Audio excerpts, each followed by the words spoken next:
మనకంటూ ఒక సొంత ఇల్లు ఉండాలి, దానికి హోమ్ లోన్ అనేది అవైలబుల్గా ఉంది కదా. పిల్లలకి ఏంటంటే ఆ టైంలో 25 to 30 ఉన్నప్పుడు ఏమవుతుందంటే మనీ మేనేజ్మెంట్ మీద అంత మెచ్యూరిటీ ఉండదు. సో వాళ్ళకి ఓన్లీ ఎమోషనల్తో ఎక్కువ డెసిషన్స్ తీసుకుంటూ ఉంటారు. ఇప్పుడు నేను కనుక ఈ లోన్లో ఇరుక్కుపోతే రేపు నేను ఎంబీఏ చేయాలని ఈఎంఐ ఎవరు కడతారు? నా గ్రోత్ నేనే లిమిట్ చేసుకున్నట్లు అవుతుంది. ఈ ఆపర్చునిటీస్ అన్ని మెయిన్గా మిస్ అవుతూ ఉంటాను. సో అందుకనే నేను చాలా మందికి ఏంటంటే ఈ ఏజ్లో హోమ్ లోన్కి అయితే వెళ్ళొద్దని చెప్తాను. మనలో చాలా మందికి జీవితంలో సెటిల్ అవ్వాలి అంటే ఒక ఇంటిని సొంతం చేసుకోవాలి అనుకుంటారు. లోన్ తీసుకున్నా పర్లేదు, యాజ్ ఎర్లీ యాజ్ పాసిబుల్ 25 ఏళ్ళు 30 ఏళ్ల లోపే ఒక ఇంటిని హోమ్ లోన్తో తీసుకోవాలి అనే భావన ఉంటుంది.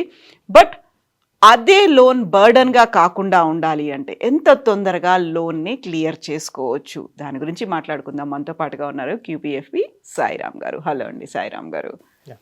నమస్తే అండి. సో మనం గతంలో హోమ్ లోన్ల గురించి వీటన్నిటి గురించి మాట్లాడుకున్నప్పటికీ ఇప్పటికీ కూడా ప్రజెంట్ జనరేషన్ కావచ్చు, పేరెంట్స్కి ఉండేటువంటి ఆలోచన ఏంటంటే మనకంటూ ఒక సొంత ఇల్లు ఉండాలి, దానికి హోమ్ లోన్ అనేది అవైలబుల్గా ఉంది కదా, why can't we use that, మనం దాన్ని వాడుకుంటున్నట్టయితే మనకంటూ ఒక ఇల్లు ఉంటుంది కదా అని. But what do you say, మీరు చెప్పేది ఎలా ఉంటుంది? సో చాలా మందికి అంటే సొంత ఇల్లులో ఉండడం అనేది ఒక గొప్ప కళ లాంటిది మేడం.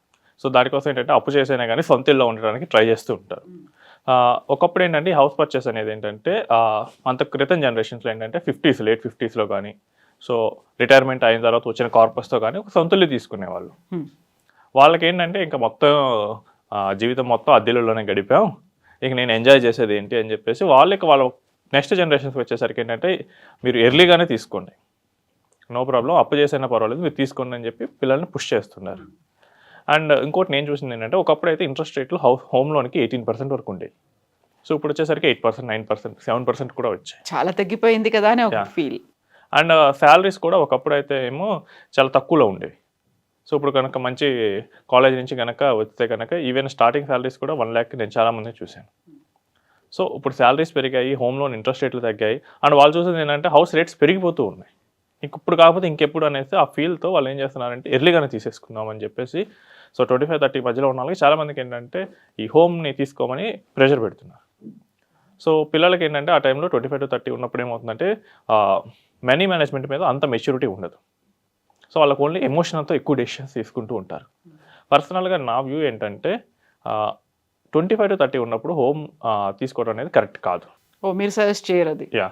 సో అదేంటంటే లోన్తో తీసుకుంటే ఇప్పుడు అసలు ఏమవుతుందంటే, సో మనకి 25 ఉన్నప్పుడు అంటే కెరియర్లో మీద అప్పుడే స్టార్ట్ చేస్తాం. సో మోస్ట్లీ మనం రిస్కీ స్టెప్స్ తీసుకోవడానికి కూడా ఏజ్ సరిపోతుంది. ఒకవేళ నేను 1 crore పెట్టి ప్రాపర్టీకి వెళ్ళాలనుకున్నాను, ఒక 70-75 lakhs లోన్ తీసుకున్నాను. సో నాకు 1 lakh శాలరీ ఉంది, నేను ఈఎంఐ పే చేసేది 50,000 ఉంటుంది. ఇప్పుడు నేను కనుక ఈ లోన్లో ఇరుక్కుపోతే రేపు నేను ఎంబీఏ చేయాలనుకున్నాను, వెళ్ళగలనా? 2 years ఈఎంఐ ఎవరు కడతారు? లేదు నేను అబ్రాడ్ వెళ్ళాలనుకున్నాను, వెళ్ళగలనా? సో నా గ్రోత్ నేనే లిమిట్ చేసుకున్నట్లు అవుతుంది. సో అందుకనే నేను చాలామందికి ఏంటంటే ఈ ఏజ్లో హోమ్ లోన్కి అయితే వెళ్ళొద్దని చెప్తాను. సో రేట్ పెరుగుతుందా అంటే రేట్ నార్మల్గా ఎక్కడైనా పెరుగుతూనే ఉంటుంది, but at what cost? So నేను ఎంబీఏ చేసి నాకు ఇంకా మంచి ఒక ఈ కంపెనీలో ప్యాకేజ్ వస్తే, సో ఈ పోయిన దానికన్నా ఇంకా ఎక్కువ వస్తుంది. లేదు అబ్రాడ్ వెళ్ళారు వాళ్ళు, అప్పుడు ఇంకా బెటర్ ప్యాకేజ్తో రావచ్చు. సో ఇక్కడ నేను 10 lakhsతో వర్క్ చేశాను, నేను అబ్రాడ్ వెళ్ళాను, నాకు అక్కడ 100K ప్యాకేజ్ వచ్చింది. సో అక్కడ నాకు ఎక్కువ వస్తుంది కదా. సో ఈ ఆపర్చునిటీస్ అన్నీ మెయిన్గా మిస్ అవుతూ ఉంటాం. అండ్ ఇంకోటి ఏంటంటే ఈ హౌస్ కొనేటప్పుడు బడ్జెట్ మీద చాలామంది కంట్రోల్ ఉండదండి. నేను ఒక 70 lakhs అనుకుంటాను, దిగుతాను ఫీల్డ్ మీదకి, నాకు నచ్చిన ఇల్లేమో 90 lakhs 1 crore లోన్ దొరుకుతుంది. అండ్ ఇంటీరియర్స్ ఇవన్నీ చూసుకోవాలి, అది మర్చిపోతారు. ముందు ఇల్లు చూసేటప్పుడు అది గుర్తుండదు మేడం. ఎప్పుడైతే మొత్తం ట్రాన్సాక్షన్లోకి దిగామో అప్పుడు గుర్తొస్తుంది. ముందు ఏంటంటే ఆ ఇల్లు నచ్చిందా లేదా, ఇల్లు నచ్చితే ఓకే ఏం కాదు, 10 లక్షలు 20 లక్షలు కదా పెడదాం, ఎన్నిసార్లు కొంటారు జీతాలు, అదేంటో ప్రతిసారి కొనేదా, సో అని చెప్పేసి కొంచెం పుష్ చేస్తారు. సో ఇప్పుడు పుష్ చేసిన తర్వాత మంచి ఇల్లు తీసుకున్నా, దానికి తగ్గట్టు ఫర్నిచర్ కూడా అప్గ్రేడ్ అవ్వాలి కదా, ఇంటీరియర్స్ కూడా అదే రేంజ్లో ఉండాలి కదా మేడం, దానికోసం ఇంకొంచెం ముందుకెళ్తాం. సో వెరసి అనే కాస్త ఖర్చుని మన బడ్జెట్ని దాటిపోయేటట్టు చేస్తుంది. ఇదే కనుక మీరు 25 years వాళ్ళకి ఇస్తే కనుక వాళ్ళు ఏంటంటే విత్ ఎమోషన్ డెసిషన్ తీసుకుంటారు మోర్ దెన్ లాజిక్. సో మా పేరెంట్స్ నేను ఎక్కువ హ్యాపీగా ఉంచాలి, సో ఇప్పుడు అసలు నాకు ఎంత అయినా పర్వాలేదు, వాళ్ళు కష్టపడ్డారు జీవితం అంతా. బట్ ఏమవుతుందంటే రేపు ఫ్యూచర్లో మనం ఒక లూప్లోకి వెళ్ళిపోతాం. సో వచ్చాను, జాబ్లోకి వచ్చాను, శాలరీ తీసుకున్నాను, ఈఎంఐ పే చేశాను, ఇదే కంటిన్యూ అవుతుంది. నేను కొత్తగా గ్రోత్ ఆపర్చునిటీస్ మిస్ అయ్యే ఛాన్సెస్ ఎక్కువ ఉంటాయి. సో అది మర్చిపోతూ ఉంటారు. సో అందుకనే ఆ 25 to 30 కన్నా బెటర్ 30 to 35లో ప్లాన్ చేయండి. అప్పుడు ఏంటంటే మోస్ట్ ఆఫ్ ది వాళ్ళకి మ్యారేజ్ అయిపోతూ ఉంటుంది, కిడ్స్ ఉంటారు, వాళ్ళకి ఇంకా ఎక్కువ మెచ్యూరిటీ అనేది వస్తూ ఉంటుంది, మనీకి సంబంధించి కూడా మోర్ క్లారిటీ అనేది ఉంటూ ఉంటుంది. అప్పుడు ఏంటంటే వాళ్ళకి ఏది అవసరమో అవి మాత్రం తీసుకునేటట్లు ఉంటుంది. 5 ఏళ్ల తర్వాత ప్లాన్ చేసుకుంటా. యా, అదే ఎర్లీగా చేసుకున్నాం అనుకోండి, కెరియర్లో నేను ఇబ్బంది పడాల్సిన అవసరం ఉండొచ్చు. అదే 30-35 అంటే ఇంక అప్పటికే మోస్ట్లీ కెరియర్లో సెటిల్ అయ్యే ఫేజ్కి వెళ్ళిపోతూ ఉంటారు కాబట్టి అంత ఉండదు. అండ్ ఒకవేళ నేను ఇక్కడ ఏదైనా ట్రై చేసినా కానీ ఫెయిల్ అయినా కానీ నేను ఇక్కడ రికవర్ అవ్వచ్చు. 25లో నేను స్టార్ట్ చేశాను, లేదా ఒక బిజినెస్ స్టార్ట్ చేశాను, ఫెయిల్ అయితే 27 కల్లా మళ్ళీ జాబ్కి వెళ్ళిపోవచ్చు. వాళ్ళ ట్రైల్స్ అక్కడ వేయలేరు. ఒకవేళ ఈఎంఐ ఉంటే అసలే వేయలేరు, ఎవరు కడతారు ఈఎంఐ అని చెప్పేసి. సో వీటన్నిటిని చూసుకుంటే కనుక మనకి ఏంటంటే 30 to 35 చేసుకుంటాం. అండ్ ఈఎంఐస్ కూడా చాలా లాంగ్ టెన్యూర్ ఉంటాయండి. అవును. సో 30 years 25 years ఇలా ఉంటాయి. సో ఈఎంఐని ఎలా మనం బెటర్గా క్లియర్ చేయాలంటే, సో చాలామంది చేసే మిస్టేక్ ఏంటంటే నేను చూసింది ఏంటంటే ఈఎంఐస్ తొందరగా క్లియర్ చేద్దాం అన్న హర్రీలో ఎక్కువ కడుతూ ఉంటారు. సో మీరు 30 yearsలో ఉన్నారు, మీకు హోమ్ లోన్ ఉంది, సో మీరు 30 years పెట్టుకున్నారు అంటే 60 years వరకు కట్టాలి. అమ్మో నేను అన్నేళ్ళు ఎవరు కడతారులే అని చెప్పేసి నేను తొందరగా క్లియర్ చేద్దామని చెప్పేసి ఫస్టే ఎక్కువ కడుతూ ఉంటారు. నేను ఇది మొన్నే చూశాను మేడం ఒక కేసులో. సో 55 lakhs హోమ్ లోన్ ఉంది, సో 28 years పర్సన్, సో 39,500 ఎంతో ఈఎంఐ వచ్చేసింది. అదెందుకు నేను 50,000 కడతా అంటున్నాడు. ఆయన 50,000 కడితే కనుక ఆయనకి చేతులు ఏం మిగలవు. ఉన్న ఈఎంఐస్, నెక్స్ట్ ఇన్వెస్ట్మెంట్స్, నెక్స్ట్ ఆయన ఎక్స్పెన్సెస్ మొత్తం మ్యాచ్ అయిపోతాయి. ఇన్ హ్యాండ్ ఏది ఉండదు. సో ఆయన థాట్ ఏంటంటే నా 55 lakhs లోన్కి నేను 86 lakhs ఇంట్రెస్ట్ కట్టాలి, 30 lakhs ఎక్స్ట్రా అవుతుంది. యా, ఇది నేను తొందరగా కట్టేస్తే నేను తక్కువ ఇంట్రెస్ట్ కడతాను. బట్ మిస్ అవుతుంది ఏంటంటే ఇంట్రెస్ట్ ఎక్కువ తక్కువ అనేది ఉండదండి. ఇంట్రెస్ట్ ఎప్పుడు ఫిక్స్డ్ పర్సంటేజ్ మీద ఉంటుంది ఆ ఇయర్కి. ఇప్పుడు ప్రజెంట్ అయితే 7.5 నడుస్తుంది. సో 7.5 నడుస్తుందంటే బ్యాంకర్ ఎప్పుడు మీ అవుట్ స్టాండింగ్ మీద 7.5% ఛార్జ్ చేస్తాడు. దానికి 8% ఛార్జ్ చేయటం, 9% ఛార్జ్ చేయటం, లేదా 4% ఛార్జ్ చేయటం ఉండదు. మీరు ఎన్ని రోజులైతే బ్యాంకర్ డబ్బుని మీ దగ్గర ఉంచుకున్నారో అన్ని రోజులకి ఈ will charge and fixed percentage. So అది ఫ్లోటింగ్ అయితే కనుక ఆ ఈ కరెంట్ రేట్ ప్రకారం మారచ్చు. సో చాలామంది ఏమనుకుంటారంటే బ్యాంకర్ ఎక్కువ చేస్తున్నాడేమో అనుకుంటారు, బట్ మీరు బ్యాంకర్ మనీని ఎక్కువ రోజులు ఉంచుకున్న విషయాన్ని మర్చిపోతున్నారు. సో ఆ హోమ్ లోన్స్ని ఎఫిషియెంట్గా తీర్చడానికి ఏంటంటే మనం స్టెప్ అప్ ఈఎంఐని వాడుకోవచ్చు. స్టెప్ అప్ ఈఎంఐ అంటే ఏం లేదంటే చాలా సింపుల్. సో ఎవరైతే ఎర్లీ కెరియర్ స్టేజ్లో ఉన్నారో వాళ్ళకి ఇన్కమ్ అనేది ఫ్యూచర్లో పెరిగే ఛాన్సెస్ చాలా ఎక్కువ ఉంటాయి. సో 30 years పర్సన్కి ఇప్పుడు ఒక 1 lakh వస్తే మేబీ 5 years తర్వాత you can definitely get 2 lakhs. అట్లా మంచి టాలెంట్ ఉంటే కానీ ఈజీగా వస్తుంది. కమ్యూనికేషన్ స్కిల్, నెట్వర్క్ ఉన్నా కానీ ఈజీగా పెరుగుతాయి. సో అదే 40 yearsకి వచ్చేసరికి 2 కాస్త అట్లీస్ట్ 3 అన్న అవ్వచ్చు. సో మనకి ఏంటంటే ఇన్కమ్ పెరుగుతా స్కోప్ ఉంటుంది, బట్ ఈఎంఐ మాత్రం మనకి ఇప్పుడు ఫిక్స్డే ఉంటుంది.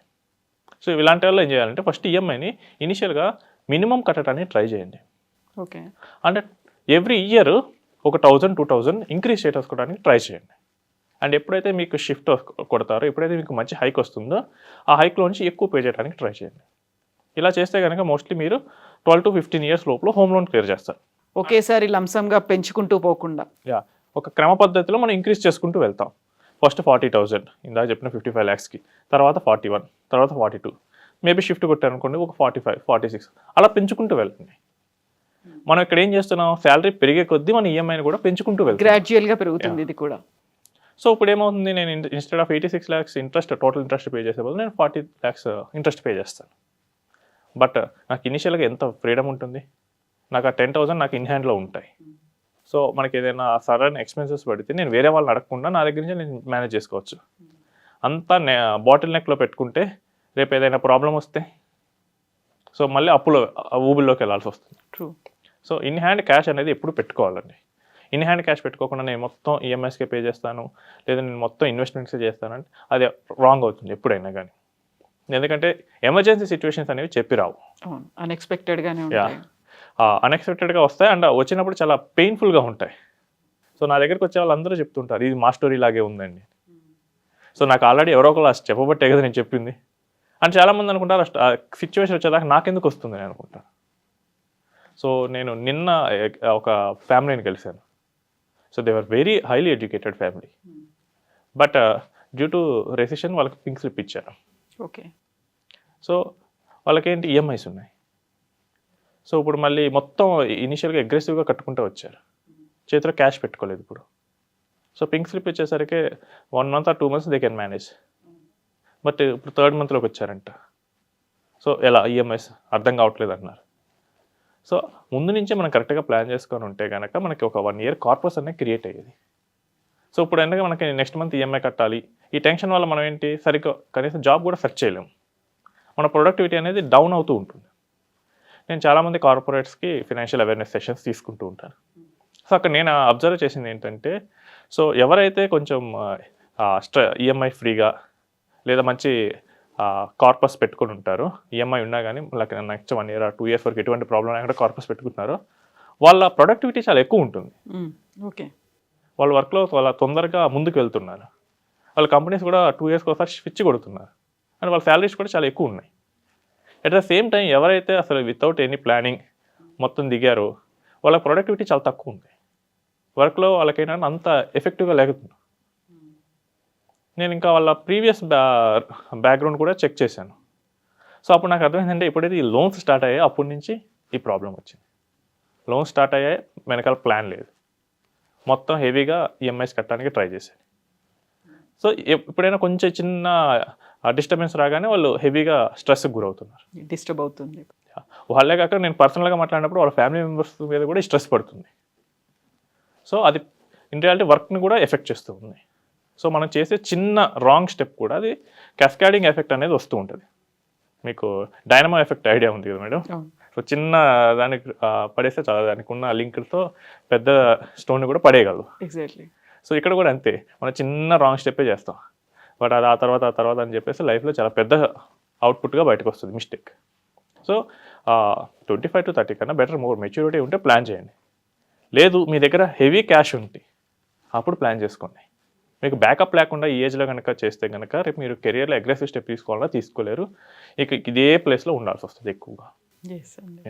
Thank you, Andy. Thank you. And for more videos, Please subscribe to iDream. Please subscribe to iDream. Please subscribe iDream. And please subscribe to iDream. For more videos, subscribe to iDream. please like, share and subscribe to the channel. Congratulations, iDream. Subscribe to iDream. Subscribe to iDream. So subscribe to iDream Media. iDream ki iDream team andarki huge congratulations. Please subscribe iDream Media. Please subscribe to iDream. Subscribe iDream. Please subscribe to iDream. iDream అంటే నా కళల ఛానల్ను subscribe చేసుకున్న నోరు తిరుగుతలేదు, మీరైతే గంట గుర్తు కొట్టండి. For more such videos, please subscribe to iDream. Subscribe to iDream. Please subscribe to iDream. Please subscribe iDream Media. Please do subscribe to iDream. Please subscribe to iDream Media. For best entertainment and information, please subscribe iDream. And don't forget to subscribe to iDream.